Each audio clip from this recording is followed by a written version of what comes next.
you don't need to be that big, but it just takes so much bandwidth to move your inventory all over the world and manage all of the local regulations and tax obligations.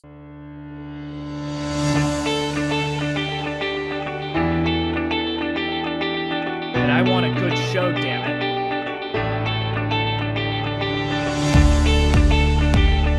Ready for a good show? Doing awesome, yeah. I'm excited to talk to you, Angie. Thank you for having me. Yes!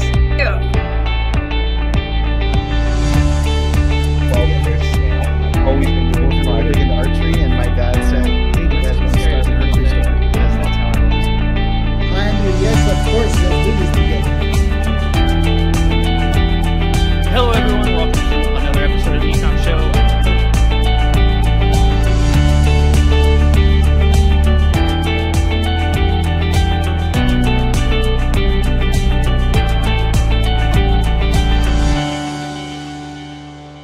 Hello, everyone, and welcome to another episode of the Ecommerce Show. I'm your host, Andrew Maff, and today I am joined by the amazing Alex Yancher of Passport Shipping. Alex, how you doing? You ready for a good show? I am. Let's do it. I'm so excited that we got this one to work. Spoiler alert, we had technical difficulties, tried this before, it didn't work out. We're here today. That's all that matters. Alex, thank you so much for joining us. I'm sure, as you know, I like doing the stereotypical thing, pretend that no one knows who you are, no one knows anything about Passport, and tell us a little bit about your background, about Passport. We'll take it from there, okay? Yeah, let's do it. So, I'm the co-founder, CEO of Passport. We handle international shipping and all the accompanying annoying things that come alongside international shipping, like duty and tax calculation and all of those things. And we offer it to e-commerce merchants and make it really easy for them to go global. So we work with about 1,000 merchants today, about 100 3PLs that serve the D2C world today. My background before starting Passport, I actually used to run ops at a personal shopping service that helped people abroad buy products from the US. And it was my job to figure out a lot of the logistics. How do you get a package, big or small, cheap or expensive, all over the world? And it was quite the challenge. So at the time, you could work with some of the well-known branded carriers, or as I figured out while running that company, you can actually go and book cargo space on, say, a Turkish Airways flight to Dubai, and then plug into a last mile network in Dubai and deliver that package. So ended up leaving that company with this idea that you can build a really amazing asset-light international shipping carrier from the ground up, built specifically for e-commerce merchants on the this sort of proliferation of last mile carriers that have been popping up all over the world. Some amazing companies that are starting to take share from local posts and the branded carriers. As well as a proliferation of everything in the middle, like the air freight providers, the middle mile trucking companies, all of that. There's just so much innovation happening in the logistics world to serve this burgeoning e-commerce business. So thought, international parcel shipping, it's going to be big. So left the personal shopping service, started Passport back in 2017. So almost 6 years, or six plus years at this point. Going into year 7, and here we are. Wow. So effectively, you're assisting with e-commerce sellers to be able to start to sell overseas, and it's basically by renting space in what is basically like commercial airliners, right? That's a component. The commercial airline piece is a component of what we do. To a merchant, we look just like, say, DHL, and we pick up their packages and we handle that delivery end to end. Oh, beautiful. So one of the immediate questions I think of, because I've had a few conversations with people on the show that help sellers with, different aspects of selling globally. It is a logistical and tax and like finance just nightmare trying to figure that out. At what point do you usually see, like, for a specific merchant that, like, okay, you're at a good point where you should probably consider starting to sell international? Or is it nowhere near as complicated as it once was? It's a great question. I always start with this. How much of your traffic as a brand, if I'm thinking about from a brand's perspective, how much of your traffic is coming from outside of the US? And it's a knowable thing. You could go to similar Hmm. web, put in your URL. I can go check a brand, right? And I'll Yeah. show you a breakdown of where your traffic is coming from, where what's your top of funnel.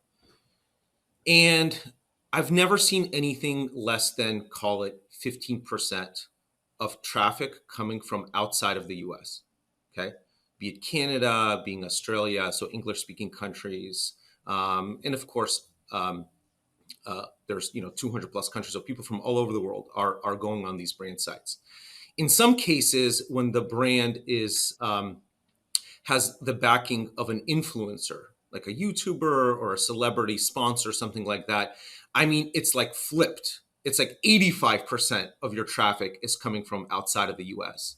Because Yeah. it makes sense, if you look at the usage of Instagram, I want to say something like 80% of Instagram users are outside the US. 90% of TikTok users are outside of the US, right?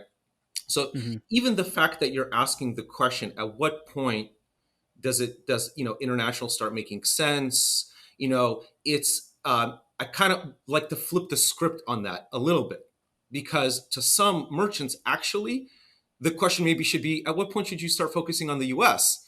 And really you should be building and focusing all your efforts on outside of the US, because 85% of your traffic is coming from there. And what you really want to see is like parity in the conversion rate and in the orders that you get.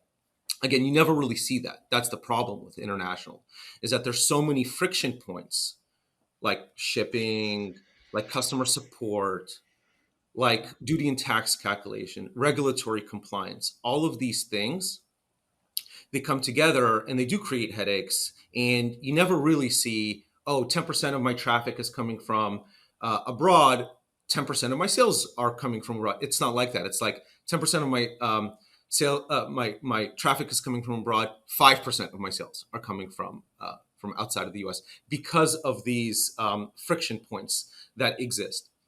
So there's Passport. We have competitors, of course, really, really good competitors that are also doing a really good job telling the story of the untapped potential of international.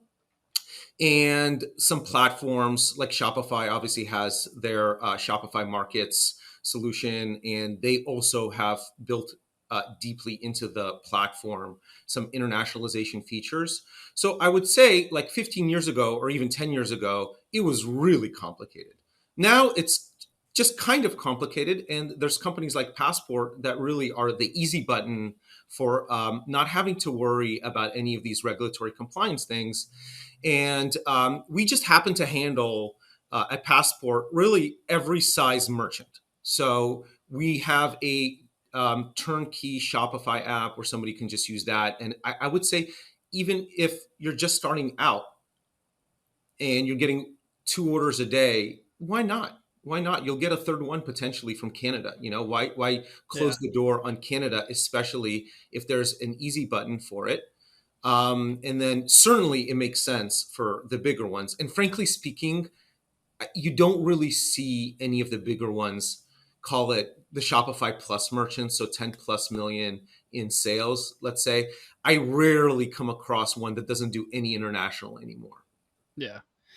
So is the concept really it's the best scenario for someone to prove the viability in other countries, or is this like an end all be all? Because I would imagine if, like, let's say I'm a US seller and I do a ton of business in the UK, at a certain point I'm going to probably say, like, let's just put a 3PL in the UK and set that up.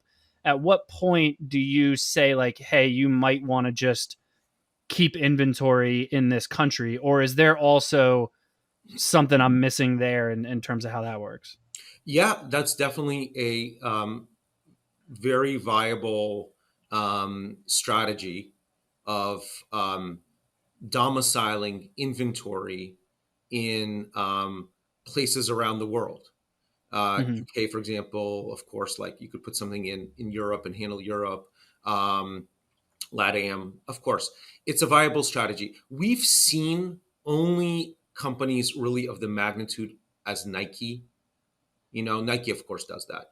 And you don't need to be that big, but it just takes so much bandwidth Mm-hmm. to move your inventory all over the world and manage all of the local regulations and tax obligations. And you also have to divvy up your inventory. So there's some meaningful considerations uh, before pursuing a strategy like that. But of course, there are some major perks to it as well, such as you have your inventory closer to customers. And sometimes shipping could be a little bit cheaper, but when you really add up the freight to the country plus the last mile, it ends up being kind of a wash. But the transit time is faster because your products are closer to the customer. So it's up to each brand to see where they're at, what the priorities are, and figure out if the juice is worth the squeeze on this particular one. What about I imagine if a majority of your marketing efforts are, let's say, US based and you want to start sampling international, is this one of those situations where you're like, hey, put it in place? And then as you start to get those international orders, when you start to pivot your marketing into those different countries, then you've got the ability to start shipping. Because I know your example is like, hey, look at SimilarWeb and see where you're getting traffic. That's definitely one way to tell. But because they weren't able to convert before, it'd be kind of rough to figure out, like, are they actually going to convert? So if you're really going to start to pivot that way, this would, I'd imagine, be one of the best things to put in place to start to prove out the viability. Am I right? Totally, totally. You want to be able to test in the lowest investment sort of way possible. Yeah. And like a turnkey solution is definitely the way to go. Right before we started the episode, you mentioned we were getting into it a little bit, and I was like, let's leave this for the episode. But what? So you said there was some news going on within the industry, correct? Yeah, some big news right after we hung up our call last week about Ryan Peterson coming back to be CEO of Flexport. Really? So what does that mean for obviously Passport and just the industry as a whole? Yeah, it's a great question. Let me caveat: Flexport is a small investor in Passport. So I'll try to be objective, but I think very highly of Ryan and a Flexport. They also have a very strong alignment with Shopify. Mm-hmm. I think I saw Shopify owns 17% or something like that of Flexport, 13% of which I believe came via the Deliver acquisition. So I think that Flexport Shopify alignment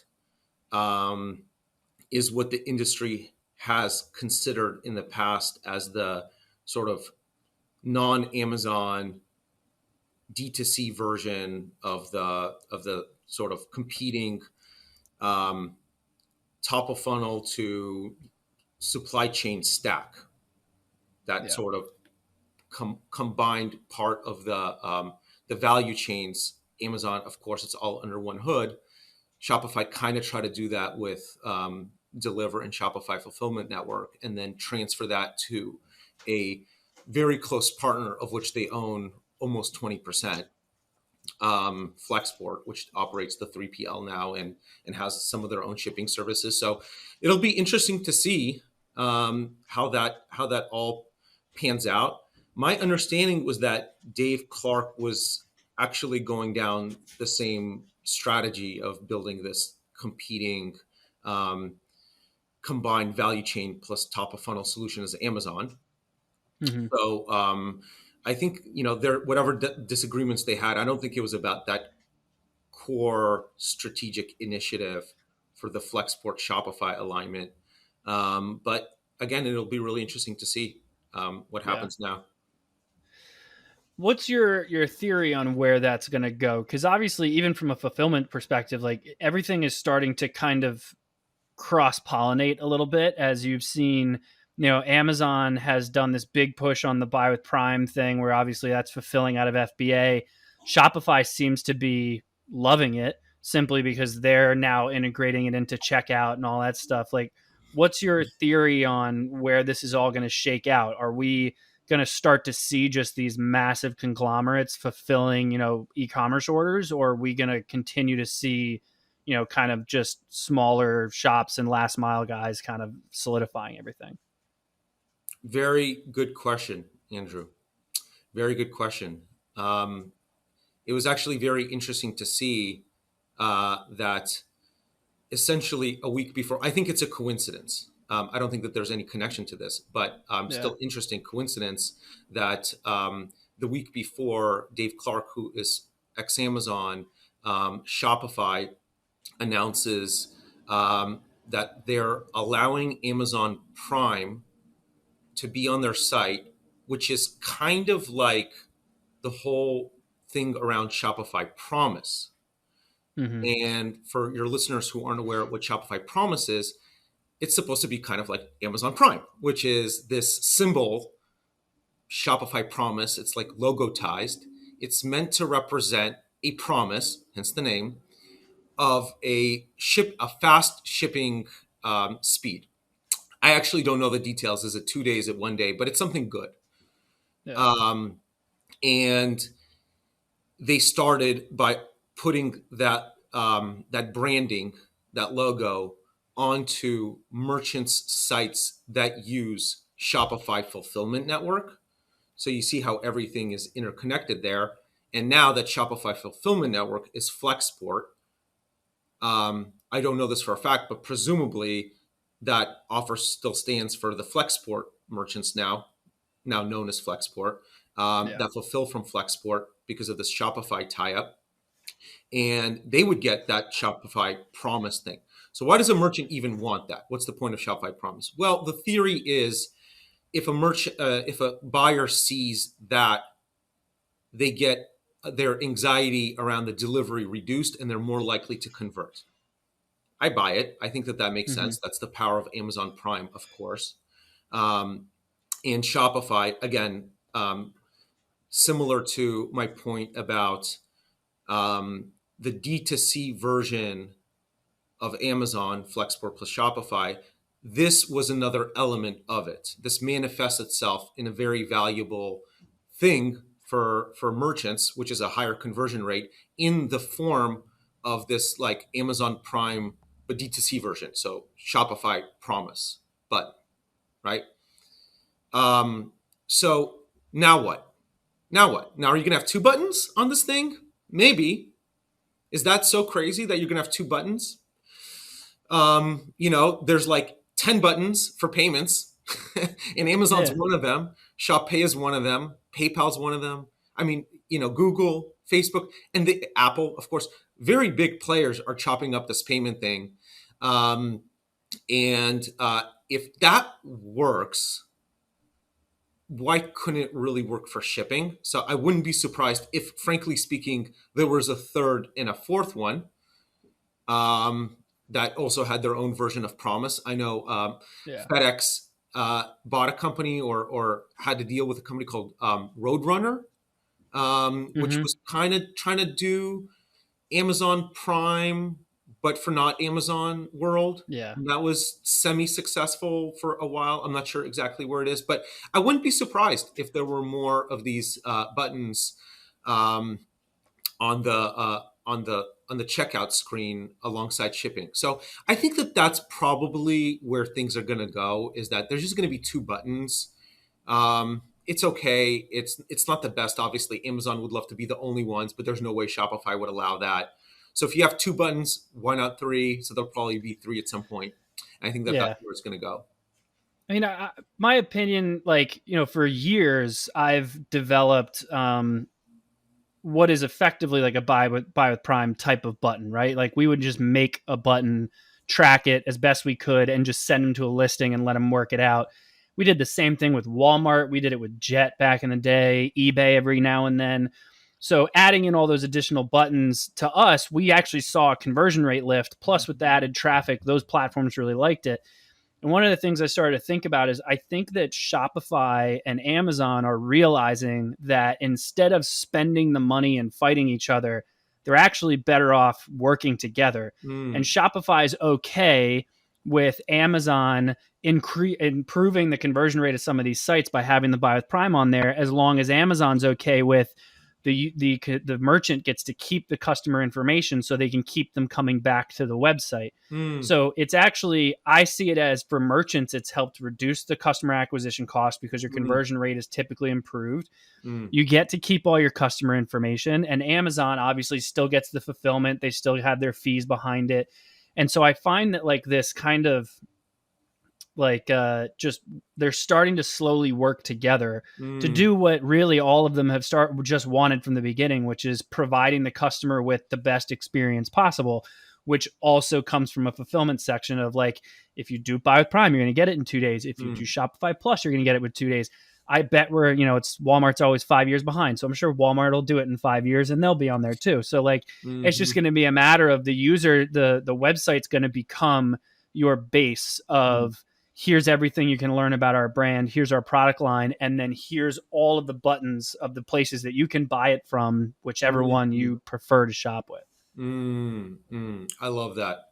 And each button connects to a particular fulfillment center and a fulfillment guarantee that's manifested in the marketing of that button. Yep. And then they're all just fighting for their annual subscription of a Prime, or I forgot what Walmart's is called. Very interesting. It's going to be interesting to see how things shake out in the next few years. That's super interesting. Yeah.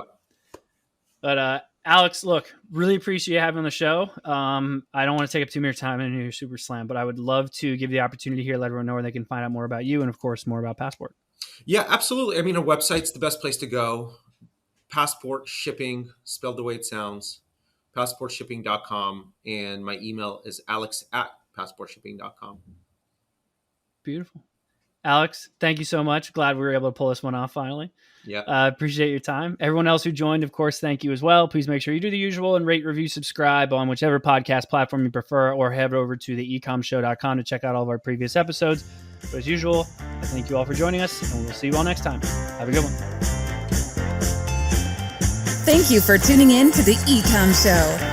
Head over to ecomshow.com to subscribe on your favorite podcast platform or on the BlueTuskr YouTube channel.